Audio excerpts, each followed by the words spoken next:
তাকে বলা হয় বাংলাদেশের সবচেয়ে কিপ্টে রাষ্ট্রপতি। অবশ্য তিনি রাষ্ট্রের স্বার্থেই কিপ্টেমি করতেন।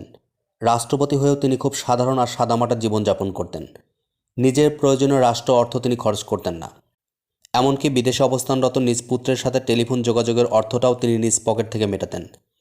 সাবেক রাষ্ট্রপতি ও প্রধান বিচারপতি শাহাবুদ্দিন আহমেদ এতটাই কর্তব্যপরায়ণ ছিলেন যে তার টেবিলে কেউ কখনো ফাইল জমা হতে দেখেনি। সময়ের কাজ তিনি সময়ই করে ফেলতেন। দুর্নীতির বিরুদ্ধে তার কঠোর মনোভাবের কারণে অনেকে তাকে ভয় পেত, আবার সাধারণ কর্মচারীরা তাকে প্রচণ্ড ভালোবাসত। তিনি প্রমাণ করতে পেরেছিলেন যে সততা, মেধা আর নির্মোহ ব্যক্তিত্ব থাকলে ক্ষমতার শীর্ষ থেকেও একজন মানুষ কতটা নিখাত থাকতে পারেন। আসুন জেনে আসা যাক বাংলাদেশের সবচেয়ে সৎ রাষ্ট্রপতির জীবনের গল্প। বিচারপতি শাহাবুদ্দিন নেত্রকোনার সন্তান। 1954 সালে পাকিস্তান সিভিল সার্ভিসে অফিসার পদে যোগদান করে অক্সফোর্ড বিশ্ববিদ্যালয় থেকে জনপ্রশাসনে উচ্চতর ডিগ্রি নেন। 1960 সালে তিনি প্রশাসন থেকে বিচার বিভাগে বদলি হন। 1972 সালে তিনি হাইকোর্টের বিচারক পদে দায়িত্ব পান। নিজের সততা, মেধা আর আইনের প্রতি শ্রদ্ধাশীল থেকে ধাপে ধাপে শাহাবুদ্দিন বিচার বিভাগের সর্বোচ্চ পদে অধিষ্ঠিত হন। 1990 সালের 14 জানুয়ারি তিনি বাংলাদেশের প্রধান বিচারপতি হিসেবে নিয়োগ পান। 90-এর স্বৈরাচার বিরোধী আন্দোলনের 6 ডিসেম্বর পতন ঘটে এরশাদ সরকারের। কিন্তু এরপর কে ধরবেন দেশের হাল, এই নিয়ে বিতর্ক শুরু হয়। তখন তিনটি রাজনৈতিক জোট এমন একজনকে খুঁজছিল যিনি সম্পূর্ণ নিরপেক্ষ। অবশেষে সবার সম্মতিক্রমে প্রধান বিচারপতি শাহাবুদ্দিন আহমেদকে অস্থায়ী রাষ্ট্রপতি হিসেবে নিয়োগ দেওয়া হয়। কিন্তু তিনি প্রথমে রাজি হচ্ছিলেন না। পরবর্তীতে পরিস্থিতি বিবেচনায় এক অদ্ভুত শর্তে তিনি রাজি হলেন। তিনি শর্ত দেন, আমি অন্তর্বর্তীকালীন রাষ্ট্রপতির দায়িত্ব নেব, একটি সুষ্ঠু নির্বাচন দিব, তারপর আমি আবার আমার প্রধান বিচারপতির পদে ফিরে যাব।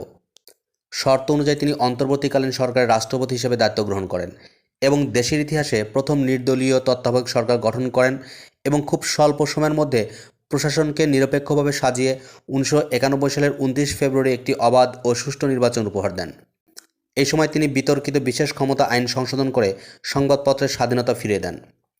নির্বাচনে জয়ী রাজনৈতিক দল বিএনপির কাছে তিনি ক্ষমতা হস্তান্তর করেন। এরপর তার প্রতিশ্রুতি অনুযায়ী রাষ্ট্রপতি পদে ইস্তফা দিয়ে তিনি আবার তার প্রধান বিচারপতি পদে ফিরে যেতে চাইলেন। কিন্তু সংবিধানে এমন কোনো নিয়ম না থাকায় শুধুমাত্র এই সৎ মানুষটিকে তার পদে ফিরিয়ে দেওয়ার জন্য শেষ পর্যন্ত সংসদ সদস্যরা বাধ্য হয়ে সংবিধানে একাদশ সংশোধনী আনেন। 1991 সালের 10 অক্টোবর তিনি আবার প্রধান বিচারপতির চেয়ারে বসেন এবং 1995 সালে অবসর গ্রহণ করেন। অবসর গ্রহণের পর তিনি ভেবেছিলেন নিভৃতে জীবন কাটাবেন। কিন্তু 1996 সালে আওয়ামী লীগ সরকার গঠনের পর আওয়ামী লীগ আবার তাকে রাষ্ট্রপতির দায়িত্ব নেওয়ার জন্য অনুরোধ করে। সবার শ্রদ্ধার পাত্র হওয়ায় তিনি বিনা প্রতিদ্বন্দ্বিতায় 23 জুলাই 1996 সালে বাংলাদেশের 12তম রাষ্ট্রপতির দায়িত্ব গ্রহণ করেন। কিন্তু এবারও তিনি নিরপেক্ষ এবং সততার সাথে আপোস করেননি। বঙ্গভবনে কাটানো দিনগুলোতে তিনি অত্যন্ত সাদামাটা জীবনযাপন করতেন। রাষ্ট্রপতি হিসেবে তিনি যেসব দামি উপহার পেতেন তিনি তার সবই রাষ্ট্রীয় কোষাগারে জমা দিতেন। বঙ্গভবনে অপ্রয়োজনীয় পদ বাতিল করে তিনি রাষ্ট্রীয় অপচয় রোধ করেন। তিনি ছিলেন পুরোপুরি দলীয় প্রভাবমুক্ত, যার ফলে 2001 সালে নির্বাচনে আওয়ামী লীগ পরাজিত হওয়ার পর দলের অনেক নেতা তাকে বিশ্বাসঘাতক বলে মন্তব্য করেন।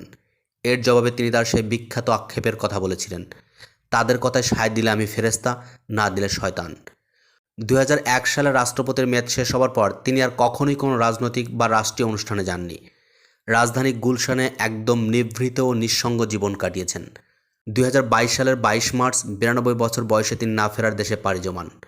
ক্ষমতার মঞ্চে অনেক নেতা বা আমলায় আসেন, অনেকে চলে যান, কিন্তু বিচারপতি শাহাবুদ্দিন আহমেদ প্রমাণ করে গেছেন সততা আর দায়িত্ববোধ থাকলে ক্ষমতার মোহ কাউকে অন্ধ করতে পারে না।